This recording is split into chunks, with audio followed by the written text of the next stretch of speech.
ಶಿಶುಗಳು ಹಾಗೂ ಬಾಣಂತಿಯರ ಸಾವಿನ ಬಗ್ಗೆ ಬಿಜೆಪಿ ಪ್ರತಿಭಟನೆ ಮಾಡ್ತಾ ಇದೆ. ಬಿಜೆಪಿಯ ಮಹಿಳಾ ಮೋರ್ಚಾ ಪ್ರತಿಭಟನೆಯನ್ನು ಹಮ್ಮಿಕೊಂಡಿದೆ. ಬಾಣಂತಿಯರ ಸರಣಿ ಸಾವಿನ ವಿರುದ್ಧ ಬಿಜೆಪಿ ಪ್ರತಿಭಟನೆ ಮಾಡ್ತಾ ಇರುವಂಥದ್ದು. ಈ ವಿಚಾರಕ್ಕೆ ಸಂಬಂಧಪಟ್ಟಂಗೆ ಸರ್ಕಾರದ ನಿರ್ಲಕ್ಷ್ಯ ಇದೆ. ಇದರಲ್ಲಿ ಇಂಥವರಿಗೆ ಶಿಕ್ಷೆ ಆಗಬೇಕು ಅಂತ ಬಿಜೆಪಿ ಆಗ್ರಹಿಸ್ತಾ ಇದೆ. ರಾಜ್ಯಾಧ್ಯಕ್ಷೆ ಮಂಜುಳಾ ನೇತೃತ್ವದಲ್ಲಿ ಪ್ರತಿಭಟನೆ ನಡೀತಾ ಇದೆ. ಸುವರ್ಣಸೌಧದ ಮುಂಭಾಗದಲ್ಲಿ ಅವರು ಪ್ರತಿಭಟನೆಯನ್ನು ಮಾಡ್ತಾ ಇದ್ರು. ಅದಾದ ನಂತರ ಮಹಿಳಾ ಮಣಿಗಳು ದೊಡ್ಡ ಸಂಖ್ಯೆಯಲ್ಲಿ ಜಮಾಯಿಸಿದ್ದಾರೆ. ಇದರ ಹಿಂದೆ ಸರ್ಕಾರದ ನಿರ್ಲಕ್ಷ್ಯ ಇದೆ ಅಂತ ಬಿಜೆಪಿ ಆರೋಪಿಸಿದೆ. ನಮ್ಮ ಸಾಕಷ್ಟು ಜನ ಇಲ್ಲಿ ಡಾಕ್ಟರ್ಗಳು ಇದ್ದಾರೆ.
ನಾವು ನೋಡ್ತಾ ಇದ್ದೀವಿ ದೃಶ್ಯಾವಳಿಗಳನ್ನು.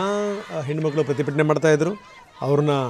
ಅವರ ಬಸ್ಸನ್ನು ತಡೆಯಲಾಯಿತು. ಸರ್ಕಾರದ ನಿರ್ಲಕ್ಷ್ಯವನ್ನು ಖಂಡಿಸಿ ಬಿಜೆಪಿ ಪ್ರತಿಭಟನೆ ಮಾಡ್ತಾ ಇದೆ. ಬೆಳಗಾವಿಯಿಂದ ಆ ದೃಶ್ಯಾವಳಿಗಳನ್ನು ನಾವು ನಿಮಗೆ ತೋರಿಸ್ತಾ ಇದ್ದೀವಿ.